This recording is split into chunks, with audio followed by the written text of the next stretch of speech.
Je peux saisir comme ça, et je peux aussi faire super.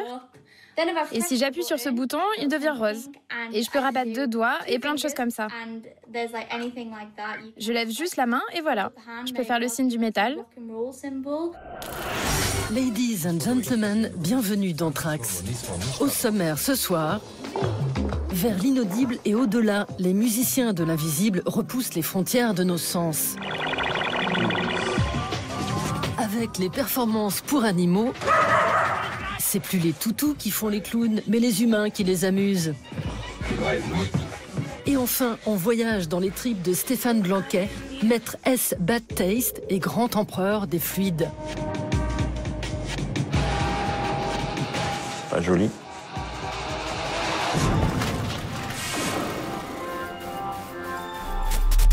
Hey everyone, it's Tilly. Welcome to or welcome back to my YouTube channel. À 15 ans, Tilly Loki est une influenceuse option make-up. Mais contrairement à ses consoeurs, le but de cette ado amputée n'est pas de vanter l'art du fond de teint. Elle veut exploser le validisme qui, à l'instar du racisme, considère les personnes handicapées comme inférieures aux valides.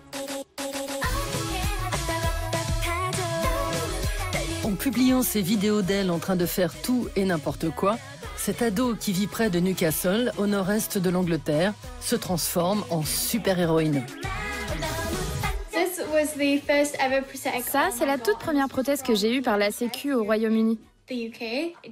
Ça s'ouvre pas beaucoup. Enfin, qu'est-ce que tu peux bien faire avec ça? Ça, c'est mes préférés. Pas juste pour leur côté esthétique et parce qu'ils sont trop cool, comme un truc de science-fiction. Je peux saisir comme ça, et je peux aussi faire super. Et si j'appuie sur ce bouton, il devient rose. Et je peux rabattre 2 doigts et plein de choses comme ça. Je lève juste la main et voilà. Je peux faire le signe du métal. On me demande souvent si je peux faire certaines choses avec ma main, genre lever un doigt particulier. La réponse est oui. On peut tout à fait lever un certain doigt comme ça. Si je veux lever, je sais pas, le petit doigt, je peux. En février 2019, Tilly est invitée à l'avant-première mondiale d'Alita, Battle Angel, tiré du manga japonais Ganmu de Yukito Kishiro.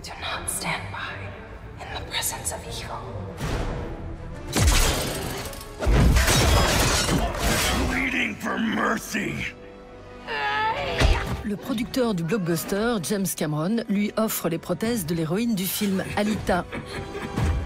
Elles ont été améliorées par la société Open Bionics pour être parfaitement fonctionnelles. Cameron lui dit alors, Alita, c'est toi. J'adore les films de science-fiction. Et je suis super excitée et impatiente de découvrir ce qui va nous arriver. Ça peut aller qu'en s'améliorant. Ça ne peut pas régresser.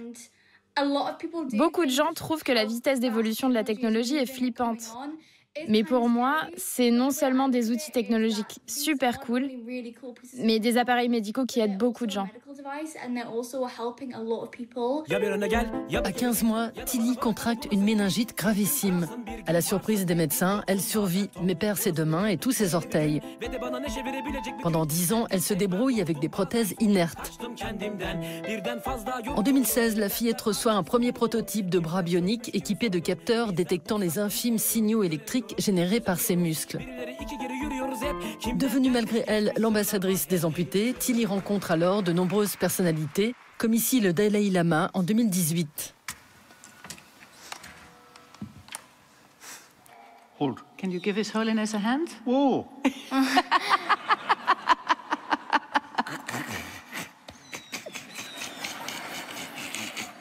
Quiet stall. Avec ma mère, on a vraiment dû se battre pour avoir une main qui bouge. À chaque fois, on me donnait juste un gant pour cacher le fait que je n'avais pas de main, pour ne pas mettre les autres mal à l'aise et passer inaperçu. Comme s'il n'y avait rien de différent chez moi. Toute petite, mon cerveau a été programmé pour penser que c'était inacceptable d'être différent et que je devais être comme tout le monde pour pouvoir être traitée normalement. Ce qui n'est pas du tout le cas. Si tu vois tout ce que j'ai aujourd'hui, produit et que tout le monde adore. C'est carrément plus sympa et plus excitant que d'inspirer de la pitié ou de cacher quelque chose qu'il n'y a aucune raison de cacher. Du haut de ses 15 ans, Tilly donne des conférences dans le monde entier. Elle plaide pour que ce genre de prothèse soit accessible au plus grand nombre. Les siennes, qui coûtent plus de 10 000 €, pourraient voir leur prix baisser grâce aux prouesses de l'impression 3D.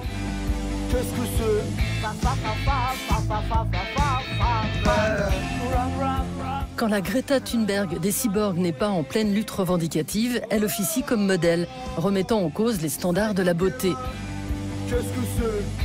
Des canons déjà bien bousculés depuis une décennie par les sportifs et les artistes, mais aussi par la mode, longtemps en mal de diversité et d'inclusion. Pour Super Tilly, l'aventure ne fait que commencer. J'adorerais des haut-parleurs Bluetooth dans mes bras pour écouter de la musique et un vidéoprojecteur dans la paume de la main pour regarder des films quand je veux et où je veux. Ouais, ce serait cool. Je voudrais aussi un assistant personnel, genre Alexa ou Siri. Je pourrais lui parler directement.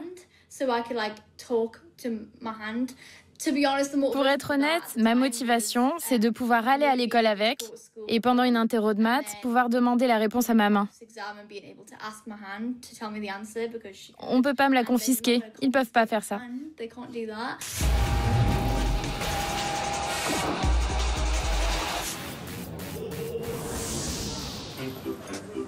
Évadé de son bocal, Bubule à la banane.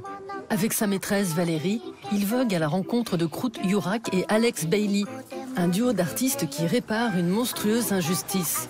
Sous le nom de Performances for Pets, le tandem invite les 500 millions de chiens et autant de chats à enfin découvrir l'art contemporain. Dans le cirque inversé de Krut et Alex, les animaux de compagnie prennent place dans les gradins. Bonjour. Bonjour. Dites donc les amis, quelle performance vous pouvez jouer pour notre copain Bubule? C'est un poisson en papier, on dirait? Oui, je te le dis direct. On peut rien faire pour ton ami. Nos performances ne s'adressent pas à tout type d'animaux, seulement ceux qui vivent avec les humains et partagent la culture humaine. Donc, à proprement parler, les poissons sont dans leur propre environnement, même s'ils sont dans la maison. Depuis 2014, le duo se plie en 4 pour nos amis à 4 pattes, avec plus d'une centaine de performances. Ils travaillent avec des thérapeutes animaliers et rencontrent les maîtres avant de sortir le grand jeu. Le show d'une vingtaine de minutes a lieu à domicile.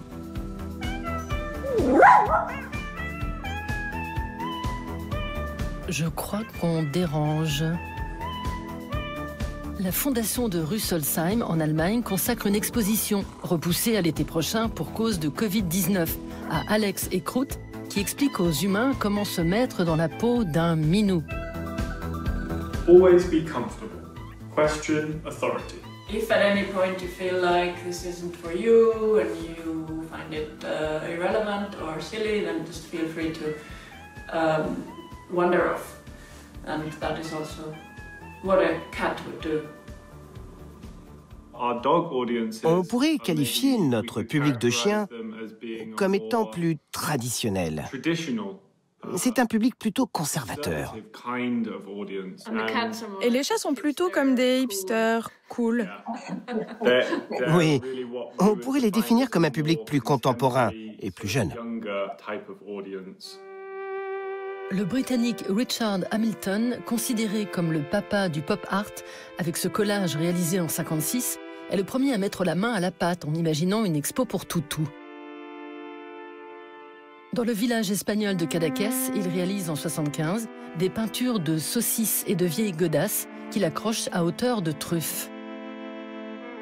40 ans plus tard, la musicienne Laurie Anderson compose pour leurs grandes oreilles à Times Square.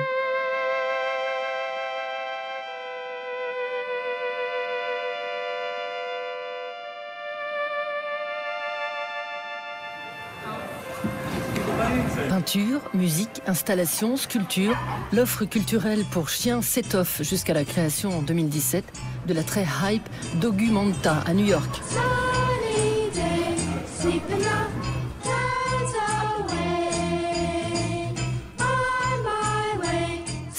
Instagram s'est fait cette année le relais du Pigenheim, le premier musée pour cochons d'Inde. Aucun bipède ne s'était aventuré dans le champ de la performance pour animaux de compagnie.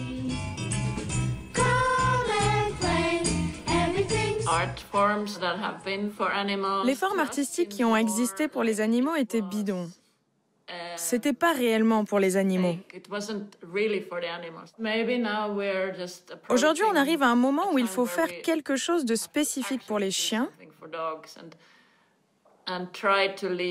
et abandonner le public humain. Kroot prend son enveloppe humaine en 81 à Tallinn.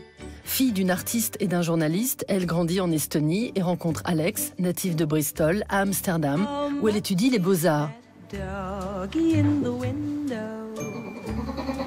En 2014, invités par un festival de théâtre à Zurich, ils réalisent leur première performance en appartement pour la chatte Ludmilla, avant de rouler-bouler dans les galeries et musées.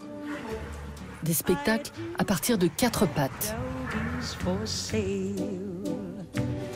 I must take a trip to California and leave my poor sweetheart alone. Attention, exclu. C'est le moment de réveiller votre animal de compagnie. Kroot et Alex proposent une performance rien que pour vos bêtes à poil. À quoi bon jouer au loto? Non, Bubule, c'est pas pour toi.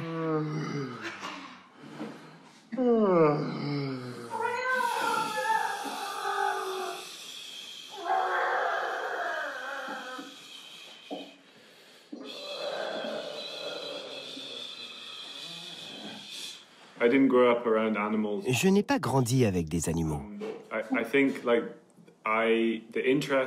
J'ai commencé à développer un intérêt pour eux plus tard. Et je me suis réellement connecté à eux comme à des collègues potentiels. Quand ils ne travaillent pas pour les animaux, Kroot et Alex se mettent au service d'Albert, leur fils de 3 ans, tout aussi imprévisible qu'un lapin, et ici, metteur en scène de leur spectacle Co-Domestication, présenté au Centre national de danse de Bucarest.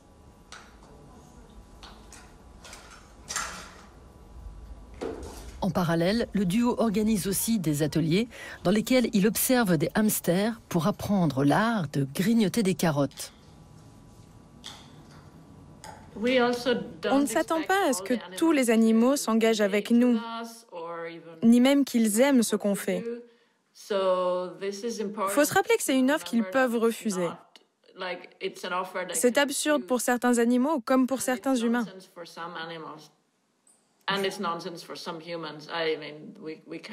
Ça ne s'adresse pas à tout le monde.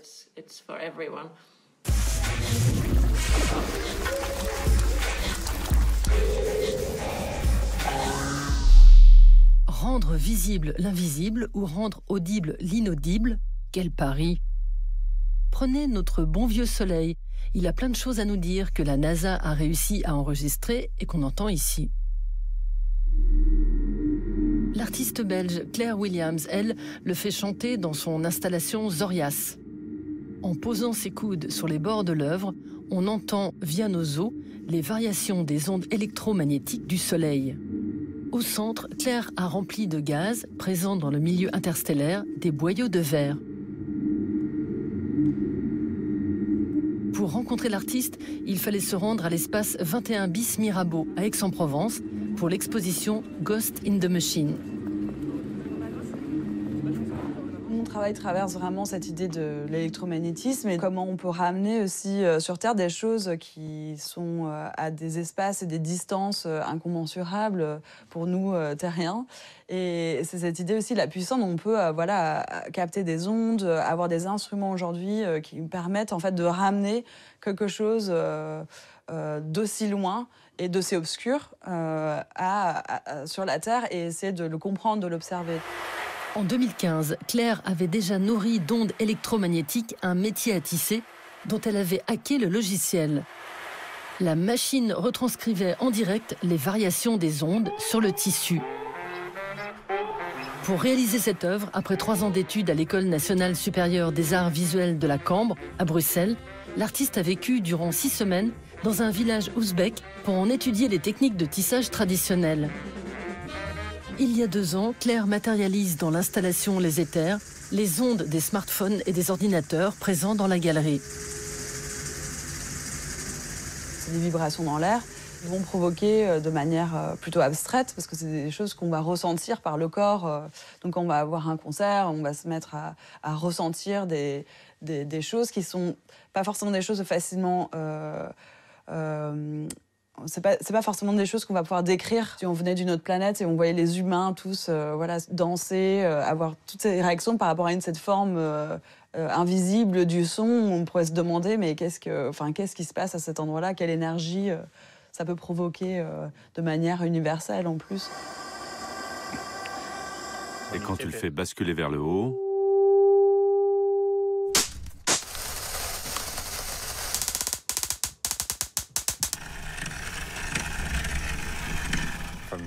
Ça, par exemple, je l'attache à un pied de microphone pour en faire un appareil à gouttes. Il y a un tampon à l'intérieur qui empêche l'eau de s'écouler directement et ça fait du goutte à goutte.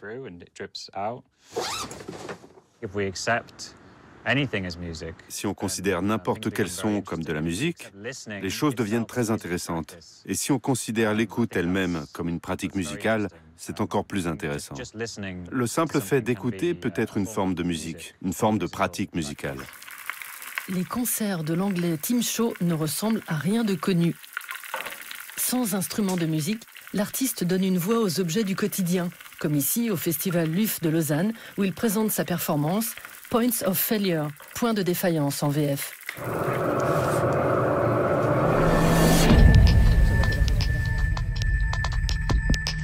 Les instruments de Tim sont aléatoires. Dans Fields, en collaboration avec l'informaticien Sébastien Picmal, des sons sont envoyés via Bluetooth au smartphone du public. Ils forment alors un réseau d'enceintes que les participants contrôlent en direct. Avant, lorsqu'on était chasseur-cueilleur, on pouvait compter sur notre ouïe, parce qu'on entend au-delà de ce qu'on voit. On pouvait entendre venir une menace avant de la voir. Et je pense qu'on a peut-être perdu ça. Né il y a 44 ans au nord-ouest de l'Angleterre, Tim est bercé par les sons de la nature. Avant d'être fasciné par les microphones, il prend l'habitude de tout filmer avec la caméra de son père, cinéaste engagé. Ado, il lâche la Bolex pour une guitare et joue dans de nombreux groupes. Après un diplôme d'interprétation musicale, Tim se tourne vers le field recording en enregistrant des sons inconnus. Il utilise alors des technologies apparues durant la Première Guerre mondiale, comme l'hydrophone qui permettait d'écouter les sous-marins.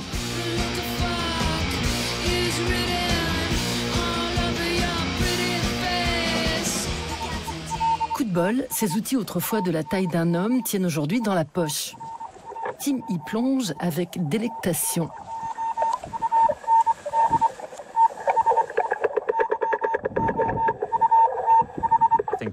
C'est intéressant de trouver des moyens d'entendre le monde différemment. Et la technologie nous permet de le faire. On peut écouter de nouvelles choses. Certaines technologies révèlent des sons qu'on ne pourrait pas entendre avec nos oreilles. C'est comme une extension du corps. Ça permet d'emmener les oreilles vers des endroits inconnus. Pour la performance Déambulation, Tim Shaw invite des spectateurs équipés de casques sans fil à déambuler dans Lausanne. Avec sa panoplie de microphones de contact, capteurs électromagnétiques et autres hydrophones, Tim Shaw fait un mix en direct d'ondes inaudibles, du miel pour les oreilles.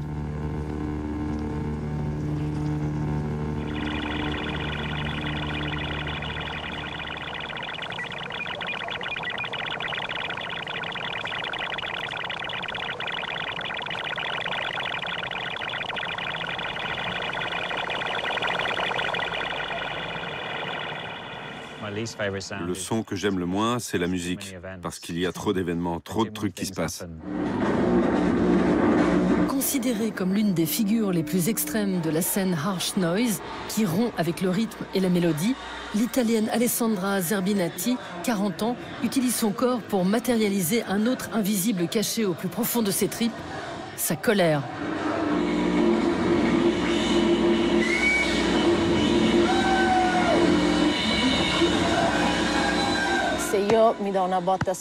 Si je me tape sur l'épaule, ça ne produit pas de mélodie. C'est pas de la musique qui en ressort, c'est du bruit. Donc la noise, c'est une manière directe de communiquer. D'ailleurs, j'utilise des micros pour amplifier les réactions du corps à la douleur, parce que c'est concrètement le son de la douleur. Ma douleur est dans mon estomac, dans mon esprit, dans mon corps. C'est sur moi. C'est pas dans un synthétiseur. Ça aide, mais mon corps est le synthétiseur ou l'échantillonneur de mes traumatismes.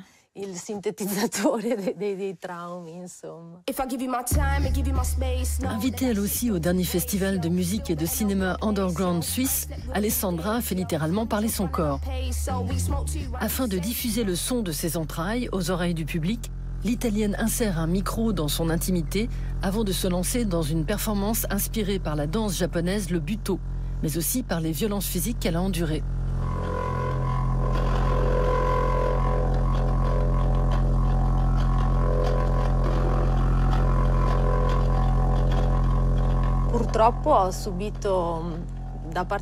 Malheureusement, j'ai subi des agressions très graves de la part de 2 hommes.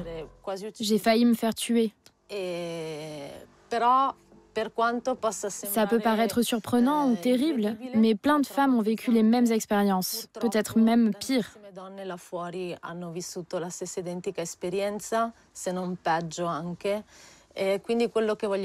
Je veux donner la parole à ces personnes à travers ma rage.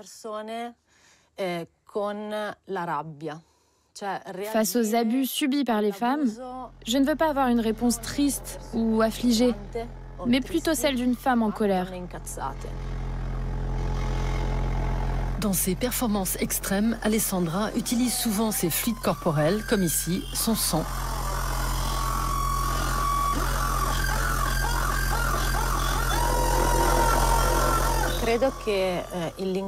Je crois que l'expression violente est le seul moyen efficace de sensibiliser le public à certaines idées.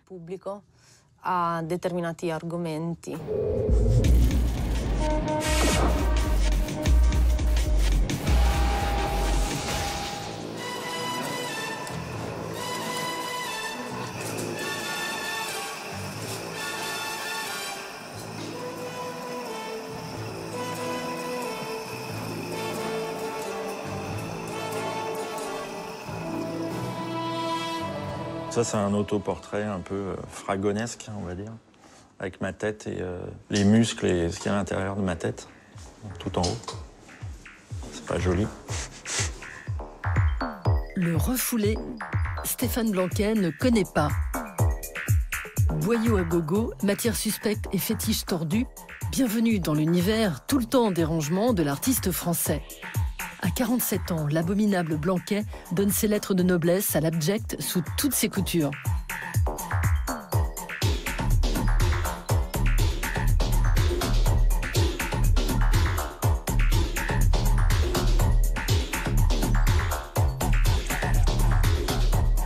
C'est pas quelque chose qui est provoquant chez moi. Je trouve que c'est intéressant comme matière, en fait. Même les sécrétions, la pisse, la sueur, les reflets, tout devient intéressant et assez beau. En fait, la pourriture, par exemple, m'intéresse.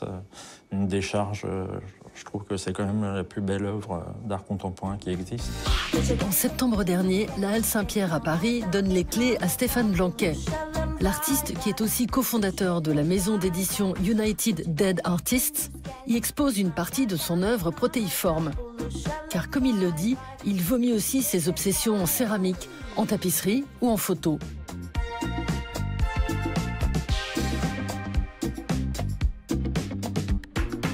Dans ses polaroïds récents, des scènes de jeux SM se mêlent à des photos de famille.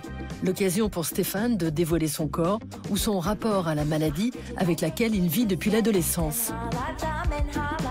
Avant, j'essayais non pas de cacher, mais d'aplatir un peu tout ça. Après, maintenant, c'est vrai que j'en joue énormément. Du coup, ça devient un peu une force. Après, voilà, comme c'est évolutif, en fait, et comme la vie est évolutive, en fait, c'est pareil. Finalement, c'est une évolution qui est légèrement différente parce qu'au lieu d'être debout, je suis assis ou au niveau des culs. Parce que quand on est assis, c'est ce qu'on voit à la place du visage souvent. C'est comme un gadget un peu. Il y en a qui ont des talons hauts, moi j'ai un fauteuil. Stéphane grandit à Conflans-Sainte-Honorine, en banlieue parisienne. Né en 73 d'une mère secrétaire et d'un père mouleur en fonderie, la diffusion à la télé en 1982 de l'étrange créature du lac Noir le fait plonger en eau trouble.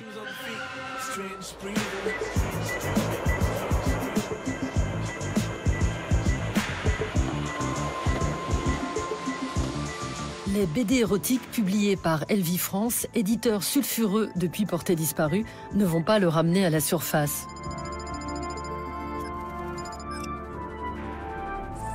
Quand j'allais me promener avec ma mère sur les marchés, acheter des vieux Picsou, des choses comme ça, il y avait le rayon juste à côté, Elvie France. C'était cheap, assez crapuleux, ça mêlait pas mal le sexe et assez violent avec des morts vivants, des scènes assez sadiques. Atteint d'une maladie dégénérative, Stéphane se passionne très tôt pour les comics et se met au dessin. À 15 ans, il imprime son premier gravezine, Chacal puant, grâce à la photocopieuse de la mairie où travaille la mère d'une amie.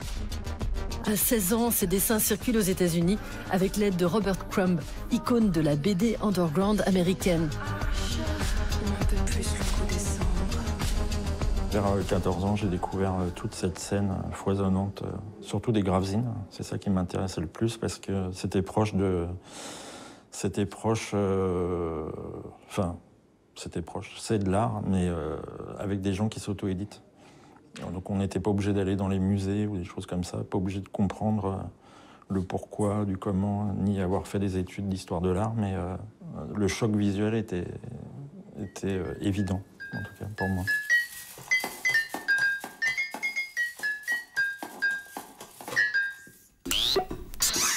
À la fin des années 90, Stéphane sort de sa case et se lance dans l'animation.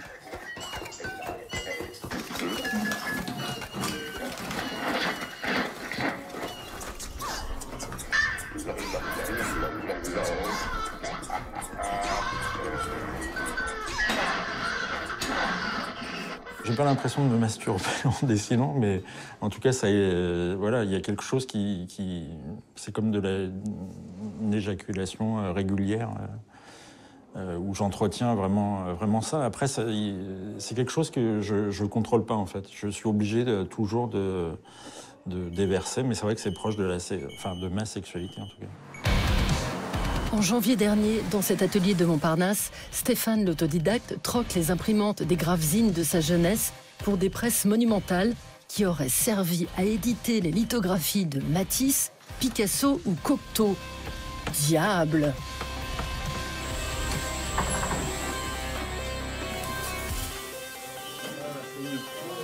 L'image est entre bonnes mains. Après, si c'est mal imprimé, je les fouette un peu et je les imprime et je les mets sur la pierre et je les écrase.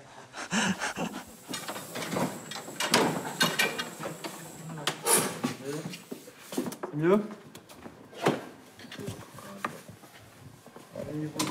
Les chemins, ça dit quoi? Ça a vu pour voir ou pas? Ça a l'air bien là. Ça a l'air bien? Ouais. Dans les magazines qu'il édite, comme dans l'expo que lui a confié la Halle Saint-Pierre, Blanquet Saint-Génie a embrouillé son monde. Ici, les dessins d'artistes reconnus côtoient ceux d'anonymes porteurs d'un handicap mental et réalisés dans le cadre du Centre d'art brut et contemporain, la S Grand Atelier, dans les Ardennes belges.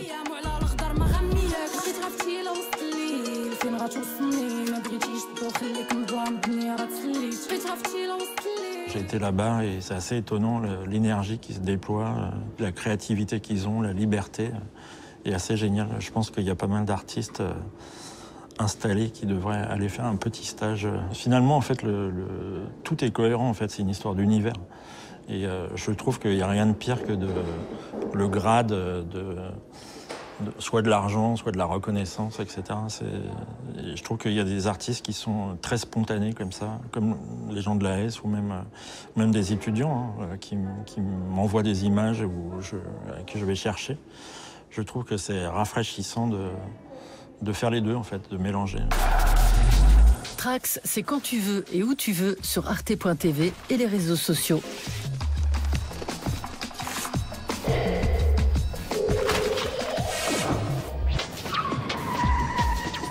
Voilà, go vite, génial.